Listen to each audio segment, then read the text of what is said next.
Who is the best villain in TV show history? Here are six characters that I think could be a contender for that spot. Let's talk about it. First off, we gotta talk about Homelander. This dude, from his mere presence alone, could walk into a room and make everybody panic. That's how scary this dude is. What makes Homelander really scary, though, is how impulsive and irrational he is, because you never really know what he's gonna do in any situation. He has all this power, and there's nobody that can physically keep him in check, which makes him even more terrifying. He's given such a great performance by Anthony Starr. I think he's 100% a contender for best villain in TV history. Of course, we gotta talk about Gus Fring.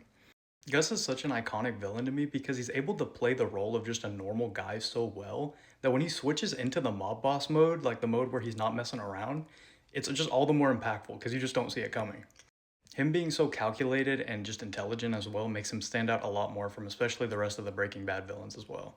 But one person who I'd say I even prefer a little bit more than Gus is Lalo Salamanca from Better Call Saul. And listen, y'all, I love Lalo. I feel like he's the wild and kind of ridiculous villain that Better Call Saul needed towards the end of its run. We watched for seasons as Gus methodically built up his empire, and seeing this one dude just come in and absolutely destroy everything was just hilarious. I loved every second of it.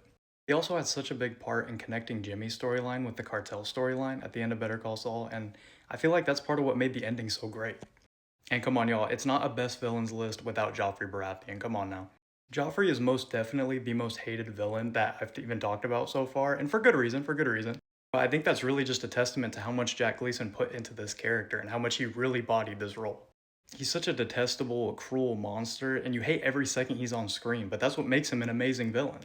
I don't know, let me know what y'all think. There are a lot of standout villains in Game of Thrones, but I think Joffrey really takes it for me. Next up, of course, we gotta talk about Negan. My love for Negan, and I think a lot of people's love for Negan, really does come from Jeffrey Dean Morgan's portrayal of him.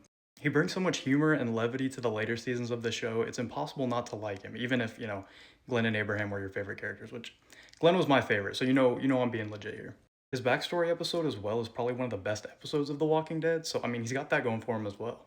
And last but especially not least, I have Lorne Malvo from the first season of Fargo. This guy is just a master manipulator. He's able to make everybody just dance to his tune and play around on the chessboard, and his biggest asset is that he doesn't care. He doesn't care about anybody.